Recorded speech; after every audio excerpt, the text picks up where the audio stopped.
Halo kawan Brin, jumpa kembali dalam kabar kawasan. Bunga bangkai kepada Cibodas telah mekar perdana di awal tahun 2025. Berikut laporan selengkapnya.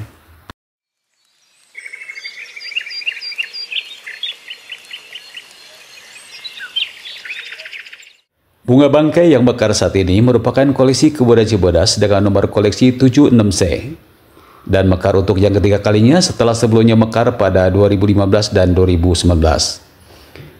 Menurut data hasil pemantauan unit pengelolaan koleksi ilmiah Kebun Raya Cibodas, tunas bunga yang saat ini mekar mulai teramati pada 26 Desember 2024. Bunga ini mekar sempurna tepat pada Senin 17 Februari 2025 pukul 00.45 waktu Indonesia bagian Barat, dengan tinggi spadik 293 cm dan lebar sepatannya 126 cm. Tanaman bunga bangkai yang saat ini mekar mengalami fase yang tidak semestinya, karena mengalami fase berbunganya lebih dari 4 tahun semenjak berbunga terakhir pada 2019. Namun ketinggian bunganya lebih tinggi jika dibandingkan dengan tahun-tahun sebelumnya. Destri, peneliti ahli muda Direktorat Pengelolaan Koleksi Ilmiah BRIN, menyampaikan jika kemungkinan umbi bunga yang saat ini mekar mengalami penurunan kualitas media sehingga menyebabkan keterlambatan perbungaannya. Namun di sisi lain, keterlambatan tersebut menjadikan cadangan makanan terkumpul banyak sehingga ketinggian bunganya melebihi dari yang sebelumnya. Jadi bunga yang mekar sekarang itu pertama kali mekar itu 2015. Nah, dia teratur 4 tahun, berarti kan 2015-2019. Kemudian setelah 2019 itu pertumbuhan daunnya bagus, tetapi cepat layu. Jadi dia udah sempurna, tapi nggak bertahan lama.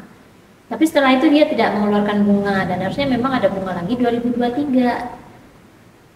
Nah, kecurigaan saya adalah terjadi kerusakan kecil mungkin di umbinya, kecil tapi cukup berpengaruh terhadap siklusnya. Jadi, nah tanpa kita periksa gitu kan, sepertinya dia recovery sendiri dan itu butuh waktu gitu. Makanya ketika dia udah selesai berdaun dalam waktu cepat itu, kemudian dia hilang, dia dorman lebih lama dan baru tumbuh lagi. Kemarin 2024 baru muncul tunas bunga, kemudian mekar kemarin.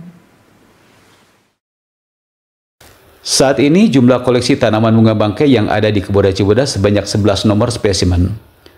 Untuk menambah jumlah koleksi yang ada di Cibodas dan sebagai tanaman cadangan, maka dilakukan penyerbukan buatan. Hal ini dikarenakan bunga bangkai yang ada di Kebun Raya Cibodas tidak bisa melakukan penyerbukan sendiri. Bunga bangkai ini yang betina itu lebih masak duluan, lebih reseptif duluan daripada jantan. Jadi ketika dia di luar habitat, dia tidak akan bisa melakukan polinasi secara sendiri gitu. Jadi ketika betinanya masak reseptif, jantannya belum reseptif. Ketika jantan reseptif, betina lewat. Jadi ketika walaupun polen jatuh ke atas kepala putik, itu nggak akan jadi apa-apa.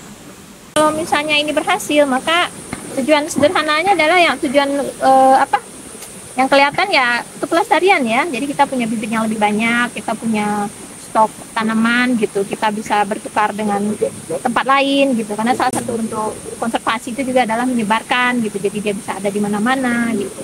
Demikian liputan kami kali ini. Nantikan informasi lainnya dalam kabar kawasan berikutnya. Saya Tatang, mewakili kerabat kerja yang bertugas, pamit undur diri. BRIN TV, TV Riset Zaman Now.